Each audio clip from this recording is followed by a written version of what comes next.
A very good morning and welcome to the weekly review live on Teachers Talk Radio, the show where we review the week in education. But Lionesses kick off in an hour's time in the World Cup final. And joining us today, we have the man who's as wise as an owl. He's John Gibbs, our very own Lioness, Hannah Wilson. And I tried to think of an animal, but I couldn't. Sorry, Brent. Brent Poland's also here. We've got some big stories today. Of course, on Thursday, it was A-level results day. Brent, Adam and myself led the discussion and the analysis of those A-level results on Thursday night. And we're going to dig into some of the other stories. It's also worth noting that John Gibbs has also talked about this on Friday morning. He had Dennis Sherwood live on Teachers Talk Radio. Two fantastic shows to catch up on. But first, Ofqual's chief regulator, Joe Saxton, has admitted that the widening regional attainment gap between North and South is uncomfortable and shows a picture that needs to be seen. But Ofqual has absolved itself of any responsibility for closing the gap, with Saxton arguing that resolving this was for policymakers and that Ofqual's job is to make sure that the rules are the same for everyone in exams regardless of their postcode. The situation, however, is stark. The North East now has the lowest proportion of A-star and A grades at 22%, surpassed by both the East and West Midlands. The North East and Yorkshire and the Humber were the two regions which saw a reduction in A-star and A grades compared to 2019, while London saw a rise of 3.1 percentage points and the South East 2 percentage points. Schools North East, a membership organisation for schools in the region, said that ministers must recognise that recovery and a return to 2019 is simply not good enough. And Sir Peter Lample, founder and chair of the Sutton Trust and Education Endowment Foundation, said that the overall picture today is one of growing disparity between the most and least well-off young people. Saxton, however, confirmed that exams in 2024 will return to normal. Have you heard that one before? Without grading protection, which ensured that results this year did not fall below those in 2019. So, who is responsible for reducing the regional attainment gap? I'm going to ask John to start on this one for us. Well, before we started talking, I said that if you didn't know that there were regional disparities, or you were told there were regional disparities but you hadn't seen these results, you'd draw a map and you'd probably say, well, it's probably going to be in certain areas of the country where there is economic difficulty, poverty, and so on. And that's turned it out. It's one of those bits of research where you say, well, how surprised am I not about this? The use of a word like uncomfortable. Oh, this is a bit uncomfortable, isn't it? Oh, uncomfortable. It's really quite outrageous. Because what it points to is something that we in this country have a sort of cultural tendency to shrug our shoulders about. Oh, what can you do, sort of thing. And what we're seeing is that from these exam results and from these regional differences, and also differences in Wales and Scotland and so on, which were marked differently in this particular exams round, there was really the rule was that to those who had some kind of advantage, more advantage was given, and to those with some disadvantage, they found they were disadvantaged even more. And it is more than uncomfortable. It's something we should certainly address more urgently and with more political will than we do. Brent, John's not surprised. Are you surprised? And who's responsible for closing this gap? Well, I've been studying social sciences from the early 90s, and there was a north-south divide then, and here we have the north-south divide. I remember, Brent, sorry to interrupt you, in my second year of history degree, 1930s north-south divide, Danny Dowling, the sociologist, and he drew a fascinating north-south line from the bottom of Wales all the way up to Lincolnshire. So Lincoln was in the south. That was a bit of a digress. I'll let you carry on, Brent. No, it's true. I mean, Italy has the opposite. If you wanted to level up, where I would start is education. And going back to before COVID, it's a nice acronym, before COVID, BC. I find a lot of what we're doing here is actually quite ancient. And as John has alluded to, if I layered over health statistics, life expectancy, income, funding, and I layered those things over those exam results, the positive correlation that I'd find between all of those social statistics and this outcome would be very, very high. The policymakers know this. We were told there was a levelling up agenda. Oh, where's that gone? we were told, that funding in schools should be going towards the areas where it's needed most. We don't think it is.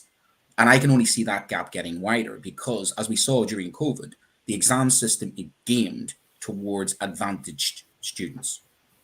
It is discriminating against disadvantaged students. And it's also the political capital as well. The regions don't always get their say. So uncomfortable. If this was the other way around, imagine this was London and the southeast was 4 to 5% behind the north. There would be absolute outcry. So reverse that trend and see how far that would go within the political system. So this has got to do with social policies and how education fits into social policies. So there's only one place I can squarely put this to. It's 13 years. These children have had full education system of one government. From when they started school to now, that is 13 years. That is nearly the total length of their education is squarely at the feet of one area. And to then say we're going back to normal, it's not good enough. That going back to normal wasn't good enough. So going back to normal, no, not acceptable. Thank you for that, Brent. Hannah, I'm going to ask you again, does this surprise you, and who's responsible? I don't think it necessarily kind of surprises me, but I just wonder whether it's kind of, in terms of exposure, like what these students are being exposed to in terms of that kind of culture capital. They say that like that was kind of one of the things they brought in to try and close the gap that we're exposing the underprivileged students to the things that privileged students get to do, trying to increase that oracy in the conversations that the privileged would perhaps have around a dinner table that the other people that wouldn't necessarily be able to have conversations around the dinner table because maybe they're working or circumstances. And it's that kind of like the opportunities, the clubs, the free things that these kids get to go to, but also the transport to those things, because the clubs and things that they're having the opportunity to go to that are going to broaden their horizons and engage the students are being reduced because of funding, and then the transport to try and get to anything is also reduced. So the further you go kind of up the country, the more, especially like in the countryside, it's much harder to get to things and do things and expose those students to make them more rounded students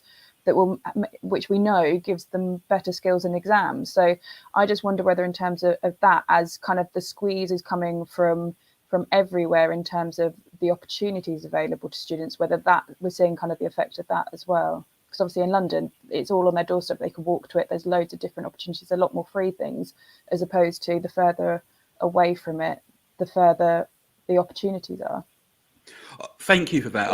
Before we move on, I was looking at an interesting Twitter conversation the other day, which talked about the fact that in places like the North East and in rural Yorkshire, it's far more difficult to recruit teachers compared to London.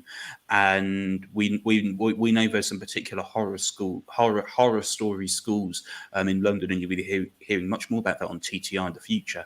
But they're able to recruit teachers like that. And schools in the Northeast and in the Northwest are really struggling to recruit high quality teachers. John, do we think that's having a role to play a bit at all? Oh yeah, I mean it's another symptom of the problem.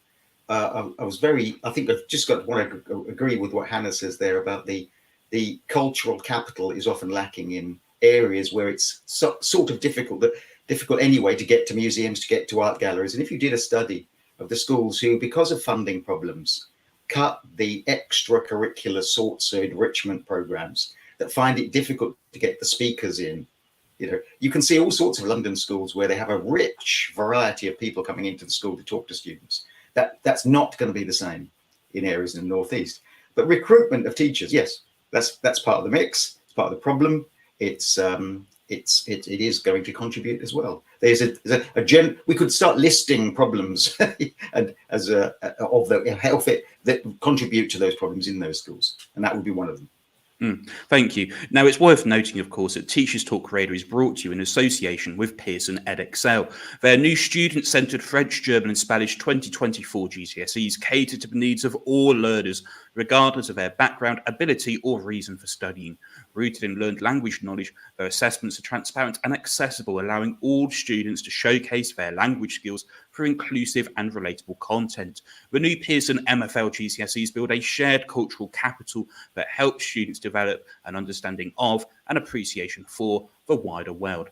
Go and find out more at go.pearson.com/MFL.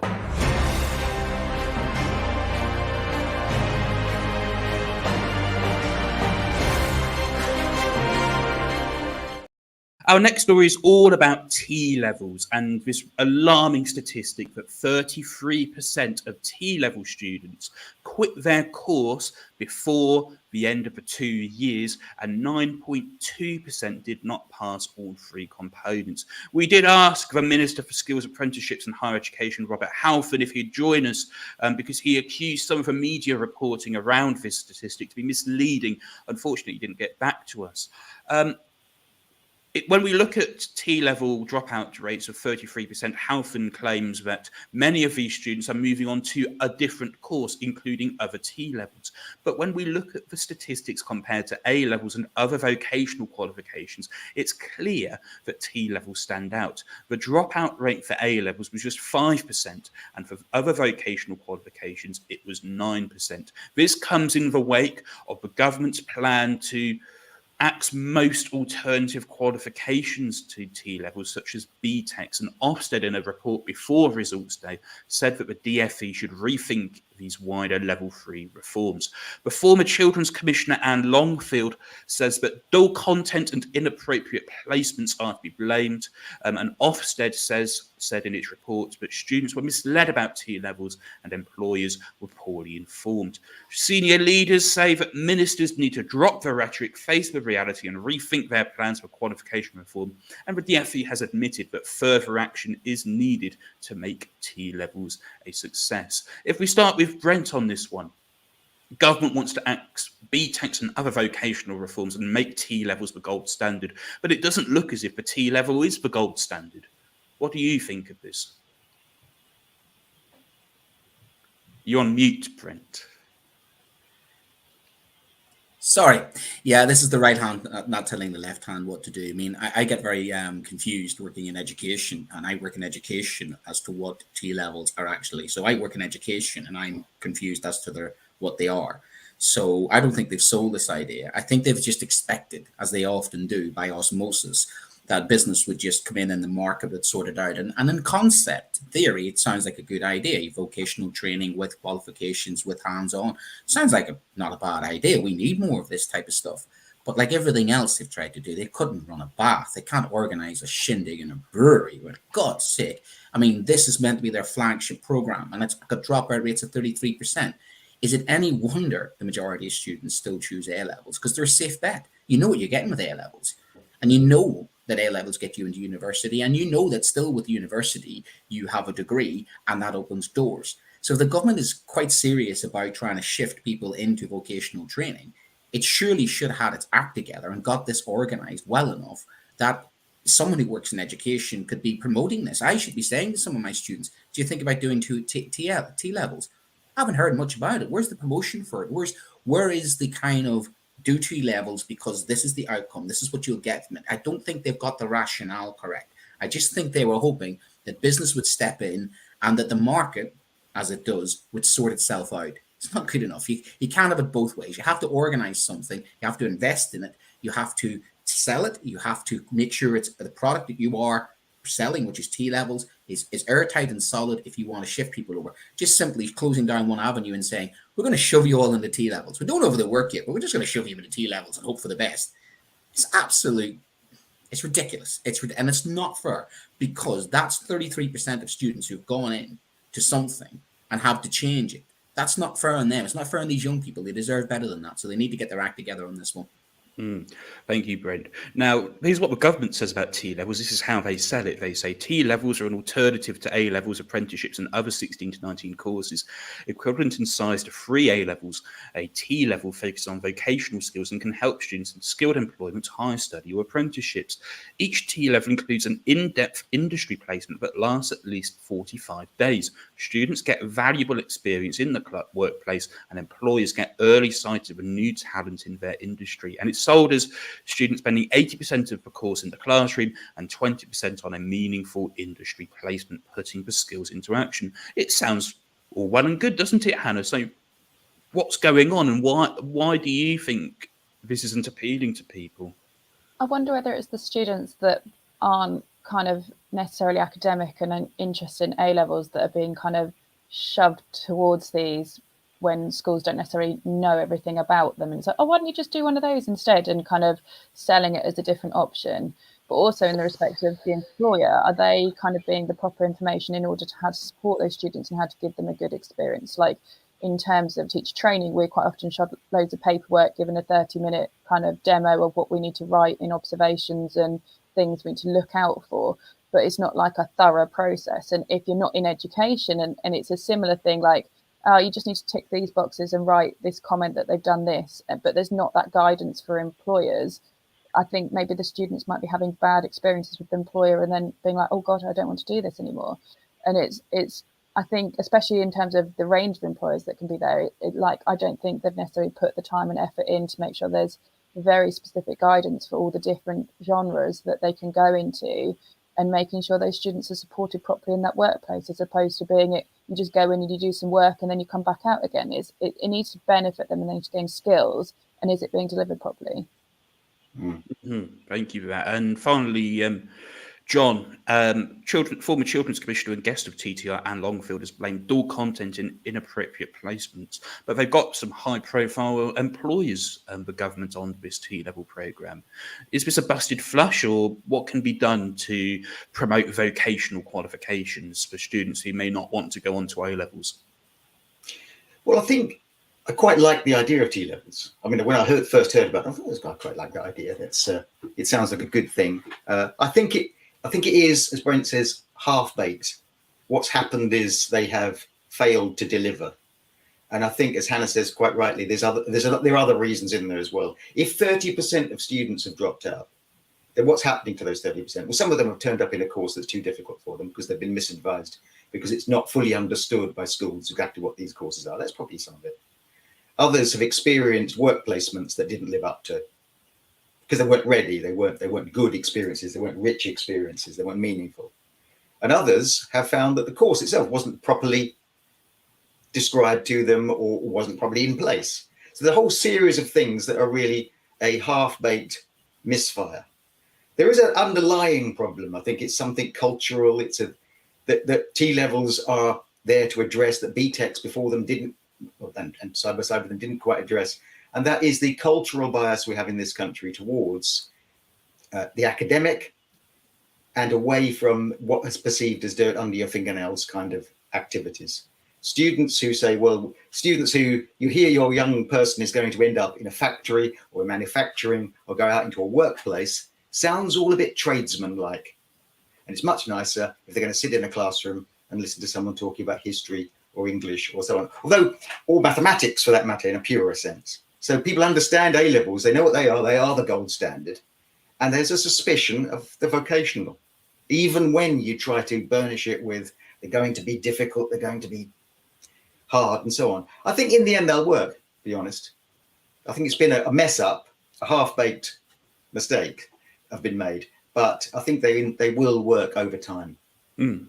Thank you for that, John. I should say a very good morning to everybody listening to the weekly review on Teachers Talk Radio on Facebook, on LinkedIn, on YouTube, and of course on Twitter. We've hit 2,000 LinkedIn followers now, so thank you to everybody following us on LinkedIn. And if you'd like to comment and join the conversation, you can do so by tweeting us at TT Radio Official or replying to the streams on YouTube, LinkedIn, and Facebook. We want to hear from you. We've had people commenting in this morning from Germany and from Ghana. So a very good morning to everybody across the world who is listening to the weekly review. On to our final story of the day.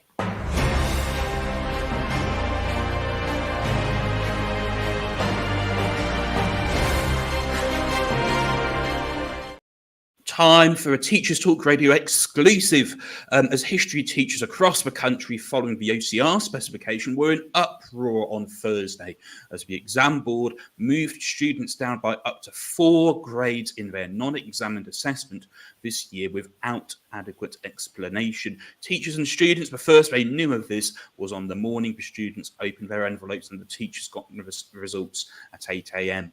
At least 2 centres had students move down from an A to a D, and some centres had students move down by 16, 17 and 18 marks. The coursework is out of 40. OCR-led training on delivering the coursework unit, which is worth 20% of the overall grade, had to be rerun. As the exam board admitted, it was unclear. We spoke to history teachers who were heartbroken. One teacher told us the whole lot was downgraded, one by about 16 marks. Another teacher told us that in 15 years of A-level teaching, they had never had a coursework mark moved down. But this year, their top student was downgraded by 18 marks, or to put it another way, by 4 grades. And the centre's moderation report did not explain why a student had been moved down by such a high number of marks. Teachers Talk Radio also understands that some moderator reports were copied and pasted from others, and candidate numbers referenced which did not match with any of the candidates for whom the centre had submitted work. Another history teacher told us just this morning that of the 9 candidates whose coursework they submitted for moderation, only 2 candidates had their work moderated, and yet all of 9 students had their marks moved down. If we start with Hannah on this, is this unique to history? And what's your reaction to this coursework moderation moving grades down by 4 grades in this instance? So we had this very similar in art a few years ago, the year before COVID, but this was across all the boards. So we went from being each of the units being out of 20 marks to 24. And when they changed it, they shifted the goalposts, and I got marked down. Another lead practitioner got marked down, and neither of us have been marked down in like 20 years of teaching between us. We both marked each other's and helped and looked at loads of different people's. We've both been on the training, and it was really just kind of a shock. And it was everybody. It was I remember the polls going on the Facebook groups and the number of people that got marked down, and it's really disheartening as a teacher, because it suddenly like gives you all this doubt, and especially when they don't give you clear reasons as to why they've done it. And we're the same, like, so we get 15 students pick, they come in, they look at the books, and then if they're not within tolerance, then they'll mark everybody down in the whole year. And it's just a harsh process. And I've seen people already comment in art this year that last year they got told they were really harsh on the marks, and they could have marked them up, and then this year they've been marked down and told them they were way too high. And it's kind of that we don't know where the goalposts are, and we don't find out until much later, whereas it'd be much more kind of interesting to have that conversation there and then. Whereas like I had mine moderated this year because they told me they were short on moderators. I had my art moderated by a food tech teacher. And I won't say what exam board it was, but I've also been on a panel with an exam board for art to discuss the art exams and kind of what they could do to support art teachers, because the art is overseen by a music teacher, and all of their GCSEs and A-levels is overseen by a music teacher. He does all the creatives. So it's when there isn't even a specialist in the exam boards, and they're dictating kind of what's going further down, and you've got these people that have got these decades of teaching experience, and it's kind of the goalposts have been moved, and it's like the rug being taken under your feet. You just feel completely blindsided, and it's the children as well, because quite often they might move them down by 5 marks for art, and for us it's 4 marks between grades. So they're all getting marked down by at least a grade and some more, and it's tough to take as a teacher. Thank you for that insight, Hannah. John, what do you make of this story? Coursework grades being moved down by so many grades, and students and teachers not knowing until the morning of the results day. Well, the phrase you used, Tom, or that someone you quoted, was heartbreaking. And that's especially true of coursework, because coursework, you have a very personal relationship with the students who do it. They are doing it in front of you. They've sought your advice at some point within the allowance of advice. If it's in art or something like that, the work has been going on. There you've seen them with it. And they've relied on your experience, and they've relied on your advice. And when you mark the grades, especially if after years of experience and knowing the students and years of those grades not changing, they change, how then do you explain that to the students without shrugging your shoulders and saying, well, I'm sorry, it's the system? But they're going to look at you as the person that's let them down. So it is particularly heartbreaking when this happens. It is the only explanation for this is some kind of pressure from above. It can't be any other explanation. If things like that change so dramatically, and quite a few people are saying they came down in my centre, and mine are moderated down. Last year we hadn't had them change for several years. They changed this year. It's all part of an agenda to push down grade inflation. I'm not sure what is wrong with grade inflation. Really, there should be grade inflation. Every year, grades should go up if we're getting better at teaching, if schools are getting better resources. But nonetheless, there's a political motive to suppress grade inflation, and coursework's quite an easy one to manipulate. But when you manipulate those things, it produces an injustice and an unfairness and a real slap in the face for teachers who have put, I've been retired 3 years, but I still have a recurring dream that I've gone into school and someone has said, oh, have you marked all the coursework? And it'll be like, it's due today. And there'd be a piles of coursework everywhere, haunting me. It's absolutely true. I've had that dream on multiple occasions. And poring over, the grade boundaries. We must get the grade boundaries right, laying them all out on the table. Well, you have another look at the C's to B's. We might be a bit generous there and so on. And then off it goes. It's gone down. It's incredible effort and work that went into that to be reduced and failed. And then the other point I would observe about exams generally, if you've been in a restaurant, don't go into the kitchen. You don't want to know what goes on in there. You really don't want to know about how exams are actually moderated, who examines them, and so on. I've been an examiner. I've sat in rooms, and it's been a frightening experience. Most of us in teaching really don't want to know how unfair and rather cat-handed it all is. Well, I on Thursday night, I told Brent and Adam about what it's like being an examiner and some of the stories that I wish I could say more, but maybe I'll wait until I'm able to freely and fairly. Brent, do John's remarks chime with you? And what would you say to the teachers who have had their coursework marks downgraded, and of course the students who've had their marks downgraded? Well, I've had the nightmare of losing a piece of coursework. You've had that nightmare before where you think you've lost a piece of course. We've all done that one, haven't we? We're like, and then you find it the place that you put it in the first place, because it means a lot. Because as John said, that's not just coursework. Sometimes the coursework is the thing that really gives the students confidence. Sometimes the coursework is the point where the students, it clicks, because it is something intrinsically that they're interested in. And so much work goes in from the teacher point of view, choosing the topic, choosing the right, scaffolding, the right amount of learning, coursework. I think we should have more coursework back. What's really interesting is there's not as much coursework as there used to be. So they should be better at this, to be honest with you, because there's a lot less subjects, have a lot less coursework. But I think it's another one of those humiliations and undermining of our profession, because how do you feel when you look at the students and say, those are the grades that I'm giving you? That's my professional judgment. I've interpreted the will of the exam board. I've played everything by the rules. I've played the game only for, as Hannah said, the goalpost to be moved. It must be infuriating when you think, I've done everything right here as a teacher. I've done everything I can to get those children over the line. And yet you've just been undermined by some faceless bureaucrat who's just basically said, well, we need to take 5% off because we need these faceless bureaucrats who are moderating down the coursework, as in the ones who are actually reading it and writing reports, are teachers, many of whom are middle leaders and senior leaders in schools around the country, Brent. True, but they work for a company, and the company's paid a lot of money, and they're paid a lot of money to provide a service. They should be providing a better, more consistent and fair service. Sorry about that, but at the end of the day, they work for a company, and that company should be providing a more consistent and a better service.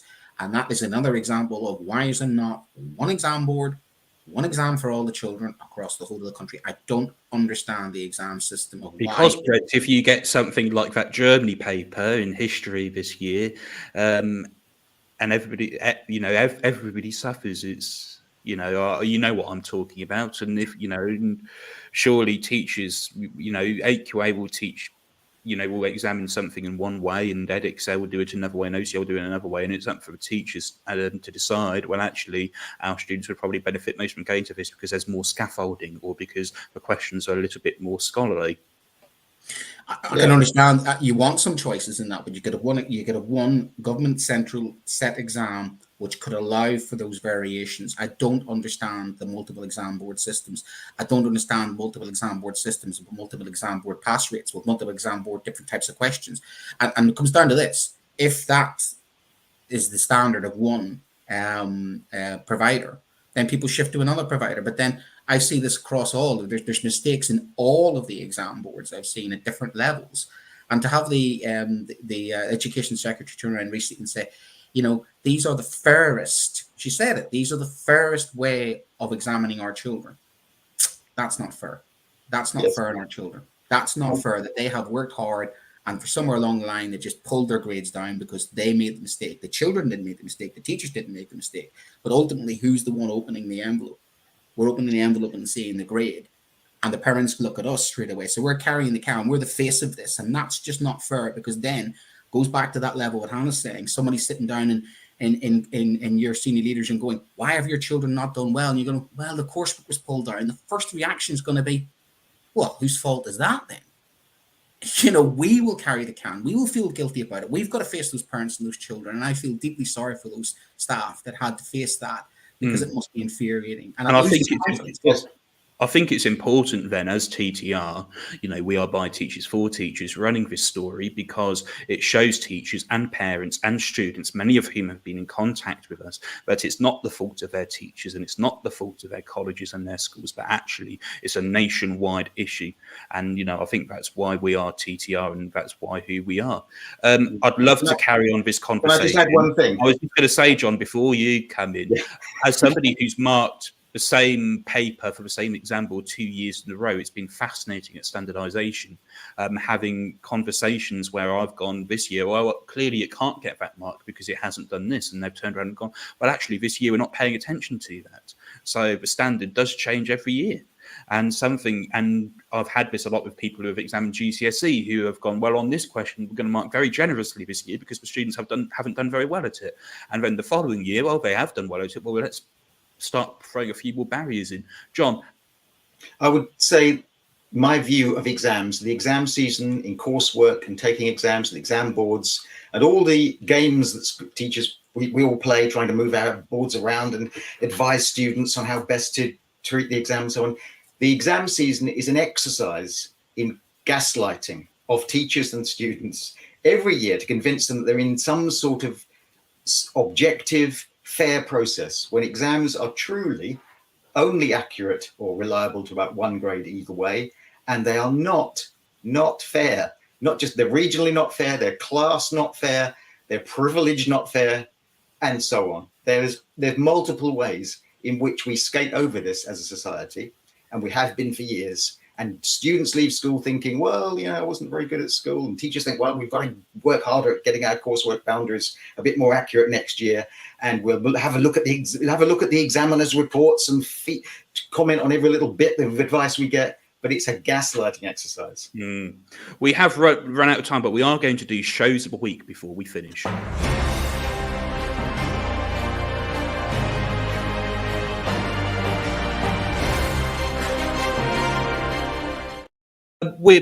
We've run lots of shows this week, and we've had some debut hosts who we're very pleased about, and we've got some more debut hosts next week as well who we're very pleased about as well. And there are still opportunities to host on Teachers Talk Radio. All you have to do is fill in the application form, ttradio.org/contact.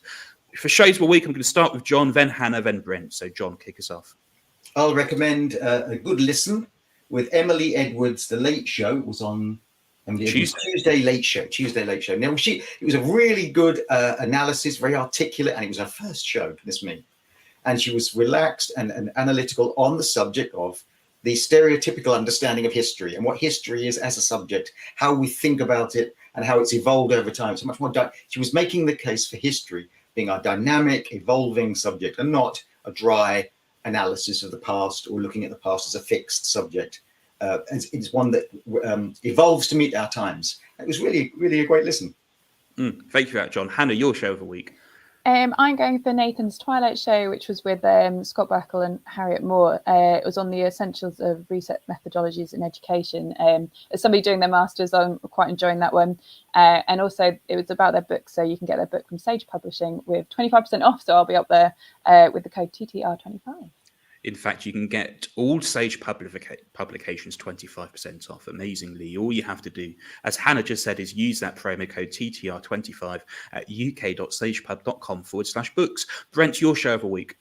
Yeah, Andrea's debut show, my compatriot Andrea Hanna, absolutely fantastic. You can tell she has a sociology and humanities background. She was looking at the prison school paradigm. And she's traveled a lot. This is something she's definitely thought about. Do schools liberate minds, the creativity? So the idea of schools in a post-Fordist, post-industrial society. Very much food for thought, very, very intellectual. I enjoyed listening to that. So that was last night, actually. I think it was her debut show. Yeah, it was last night. So it was fantastic. So that was Foucault's Prison School Paradigm with Andrea Hanna. Yeah, and a lot of mentions of Jeremy Bentham in there as well in the Panopticon. A really interesting listen. My show of the week, I mean, I had loads. Emily and Andrea's were fantastic and were ones I was going to go for. But actually, I think John Gibbs's Friday Morning Break with Dennis Sherwood was my show of the week because Dennis was live for the first half and it was fascinating to hear his thoughts live. And it was great to hear John live talking about the exam results that have been and delving into them and looking at this issue that actually they're not reliable. They're only reliable to one grade either way. And actually it'd be much better for a student to open their envelope and to see, well, in history, they got, well, probably somewhere between a 6 and an 8. And in English language, then probably somewhere between a 4 and a 6, rather than say, well, this is the grade you got. I think it delved very nicely into the issues surrounding the reliability of exam grades. And while I'm not personally convinced about which systems would be less unfair, because I think all systems of assessing have unfairness built in, it certainly makes a very compelling case. That is it for Teachers Talk Radio's weekly review today. Catch up with all of our shows next week, including a debut for Richie Slack tomorrow at 9 p.m, talking about the recommended novels to teach at Key Stage 3 for English. But it's goodbye from me, it's goodbye from John, it's goodbye from Brenton, it's goodbye from Hannah. A very best of luck to the Lionesses who kick off in 22 minutes' time. We'll all be rooting for you, even if Rishi Sunak and Prince William haven't flown out. But then again, they may be saving the environment. Take care, enjoy the rest of your weekend, and see you next week to review the next week in education. Goodbye.